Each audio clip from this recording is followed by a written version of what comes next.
எல்லாருக்கும் அன்பான வணக்கம். நன்றி அலைகள். 28 நாள் வாழ்க்கை மாற்றப் பயணம் என்ற நம்முடைய தொடரின் 24வது நாளுக்கு உங்களை அன்போடு வரவேற்கிறேன். நண்பர்களே, இன்று நாம் பேசப்போகும் விஷயம் நம்முடைய வாழ்க்கையில் அனைவருக்கும் தேவைப்படும் ஒரு முக்கியமான மனநிலை. அது பிரச்சனையை அல்ல, தீர்வை பார்க்கும் மனநிலை. நம்மில் பலர் ஒரு பிரச்சனை வந்தவுடன் அதப்பற்றியே நாள் முழுவதும் யோசிப்போம். ஏன் இது எனக்கு நடந்தது? இது எப்படி சரியாகும்? என்னால் முடியுமா என்று மனதை கவலையால் நிரப்பிக் கொள்வோம். ஆனால் நண்பர்களே, ஒவ்வொரு பிரச்சனைக்கும் ஒரு தீர்வு இருக்கிறது. சில நேரங்களில் அந்த தீர்வு நாம் எதிர்பார்த்த வழியில் வராது. ஆனால் சரியான நேரத்தில் சரியான மனிதர்கள், சரியான வாய்ப்புகள், சரியான யோசனைகள் நம் வாழ்க்கைக்குள் வந்து சேரும். ஒரு நிமிடம் யோசித்துப் பாருங்கள். உங்கள் வாழ்க்கையில் முன்பு பெரியதாக தோன்றிய எத்தனை பிரச்சனைகள் இன்று நினைவுகளாக மாறிவிட்டன? அப்போது இது முடியாது என்று நினைத்த விஷயங்கள் இன்று அதுவும் கடந்து போய்விட்டதே என்று தோன்றுகிறதா? அதுதான் வாழ்க்கை. பிரச்சனைகள் நிரந்தரமானவை அல்ல. அவை நமக்கு ஒரு புதிய பாதையைக் காட்ட வருபவை. ஒரு விவசாயியின் கதை நண்பர்களே. ஒரு விவசாயி இருந்தான். ஒரு வருடம் தொடர்ந்து மழை பெய்யவில்லை. அவனுடைய பயிர் முழுவதும் வாடியது. அவன் நினைத்தான், என் வாழ்க்கை முடிந்துவிட்டது. ஆனால் அவன் அன்றாடம் தன் வயலுக்குச் சென்று தண்ணீர் இல்லாத நிலத்தையும், இந்த மண்ணுக்கு நன்றி, இது இன்னும் என்னுடையது என்று சொல்லிக் கொண்டே பராமரித்தான். சில மாதங்கள் கழித்து ஒரு புதிய கிணறு வெட்டும் திட்டம் அவன் ஊருக்கு வந்தது. அவன் நிலம் அதற்கு மிக அருகில் இருந்தது. இன்றுக்கு அந்த வயல்தான் அந்த ஊரிலேயே அதிக விளைச்சல் தரும் நிலம். அவன் அன்றுக்கு தீர்வு தெரியாமலேயே நம்பிக்கையுடன் காத்திருந்தான். அதுதான் அவனுக்கு அந்த தீர்வை கொண்டு வந்தது. நம்பிக்கை இருக்கும் இடத்தில் தீர்வும் இருக்கும் நண்பர்களே. நாம் கவலையில் இருக்கும்போது மனம் மூடிக்கொள்கிறது. ஆனால் நன்றியுடன் இருக்கும்போது மனம் திறக்கிறது. அப்போது நமக்கு புதிய யோசனைகள் கிடைக்கும். புதிய வாய்ப்புகள் தெரியும். புதிய மனிதர்கள் நம் வாழ்க்கையில் வருவார்கள். அதனால்தான் இன்று நாம் தீர்வு கிடைத்ததற்கு முன்பே நன்றி சொல்லப் போகிறோம். பிரச்சனையின் அளவை குறைத்துப் பாருங்கள் நண்பர்களே. ஒரு பிரச்சனை வரும்போது நாம் அதை மலை போல பெரிதாக்கிக் கொள்கிறோம். ஆனால் ஒரு நிமிடம் யோசியுங்கள். இந்த பிரச்சனை ஒரு வருடம் கழித்தும் இதே அளவு பெரிதாக இருக்குமா? பெரும்பாலும் இல்லை. இன்று பெரிதாகத் தெரியும் விஷயம் நாளை ஒரு சிறிய நினைவாக மாறும். இதை புரிந்து கொள்வதுதான் மனதுக்கு அமைதி கொடுக்கும் முதல் படி. இன்றைய பயிற்சி மேஜிக் சொல்யூஷன் கிராட்டிட்யூட் பிராக்டிஸ்.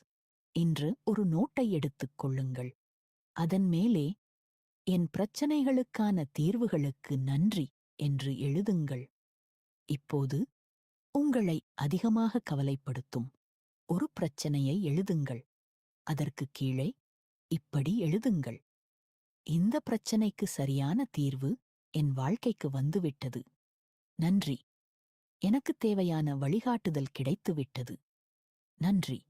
எல்லாம் எனக்கு சாதகமாக மாறிக்கொண்டிருக்கிறது. நன்றி. இந்த அனுபவமும் என் வாழ்க்கையை சிறப்பாக்குகிறது. நன்றி.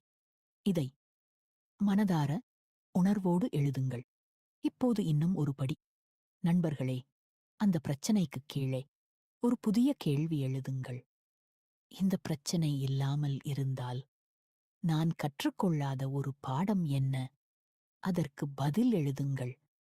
பெரும்பாலும் நம் மிகப்பெரிய பிரச்சனைகள்தான் நம் மிகப்பெரிய ஆசிரியர்கள். இதை புரிந்து கொள்ளும்போது பிரச்சனையின் மேல் இருந்த கோபம் மெதுவாக மறையும். கவலையை விடுங்கள். நம்பிக்கையை பிடியுங்கள் நண்பர்களே.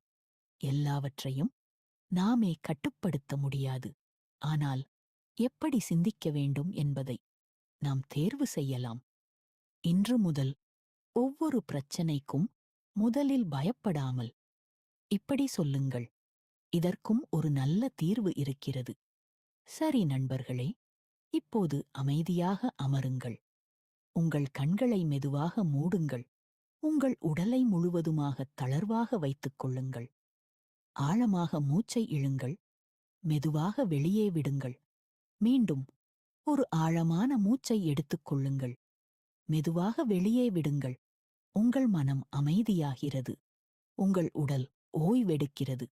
இப்போது நீங்கள் ஒரு நீண்ட பாதையில் நடந்து செல்கிறீர்கள் என்று கற்பனை செய்யுங்கள். உங்கள் கையில் ஒரு சிறிய சுமை இருக்கிறது. அது உங்கள் கவலைகள், உங்கள் பயங்கள், உங்கள் பிரச்சனைகள். அந்த பாதையின் முடிவில் ஒரு அழகான ஒளி தெரிகிறது. நீங்கள் மெதுவாக அந்த ஒளியை நோக்கி நடக்கிறீர்கள். ஒவ்வொரு அடியிலும் உங்கள் சுமை குறைகிறது. இப்போது அந்த ஒளிக்குள் நுழைகிறீர்கள். அங்கே முழுமையான அமைதி, முழுமையான நம்பிக்கை, முழுமையான பாதுகாப்பு. உங்கள் கையில் இருந்த அனைத்து கவலைகளும் ஒளியாக மாறி கரைகின்றன. உங்கள் இதயம் இலகுவாகிறது. இப்போது உங்களை நோக்கி ஒரு கதவு திறக்கிறது. அந்த கதவுக்குள் உங்கள் தீர்வு ஏற்கனவே காத்திருக்கிறது. நீங்கள் அதை பார்க்கவில்லை, ஆனால் அது அங்கே இருக்கிறது என்பதை உங்கள் இதயம் அறியும். இப்போது உங்கள் பிரச்சனை ஏற்கனவே தீர்ந்துவிட்டது என்று கற்பனை செய்யுங்கள். உங்கள் முகத்தில் ஒரு பெரிய புன்னகை. உங்கள் மனதில் ஒரு ஆழமான நிம்மதி. மெதுவாக மனதில் சொல்லுங்கள், என் வாழ்க்கையில் எல்லாம் சரியான நேரத்தில் நடக்கிறது. என் ஒவ்வொரு பிரச்சனைக்கும் சரியான தீர்வு கிடைக்கிறது. நான் பாதுகாப்பாக இருக்கிறேன். என் வாழ்க்கை எனக்கு ஆதரவாக செயல்படுகிறது. தீர்வுகளுக்கு நன்றி. ஆழமாக மூச்சை இழுங்கள். மெதுவாக வெளியே விடுங்கள். தயாரானதும் மெதுவாக கண்களை திறக்கலாம். இன்றைய சேலஞ்ச். இன்றுக்கு உங்களுக்கு இருக்கும் ஒரு பிரச்சனையை எழுதுங்கள். அதற்கான தீர்வு கிடைத்தது போல 3 முறை நன்றி சொல்லுங்கள். அந்த பிரச்சனை உங்களுக்கு கற்றுக் கொடுக்கும் ஒரு பாடத்தை எழுதுங்கள். அந்த பிரச்சனையை பற்றி குறை சொல்லாமல் ஒரு நாள் கழிக்க முயற்சி செய்யுங்கள். அந்த பிரச்சனையை தீர்க்க ஒரு சிறிய செயலை இன்று தொடங்குங்கள். இன்று டைரியில் எழுதுங்கள். தற்போது என்னை அதிகமாக கவலைப்படுத்தும் விஷயம் என்ன? அது தீர்ந்துவிட்டால் நான் எப்படி உணர்வேன்? இதற்கு முன் நான் முடியாது என்று நினைத்து பின் தீர்ந்த ஒரு பிரச்சனை என்ன? இன்று நான் எடுக்கக்கூடிய ஒரு சிறிய தீர்வு என்ன? இந்த அனுபவம் என்ன கற்றுக் கொடுக்கிறது? இந்த வீடியோ உங்களுக்கு பிடிச்சிருந்தா ஒரு லைக் போடுங்க. அதுவரைக்கும் நன்றியோடு இருங்க. நன்றி.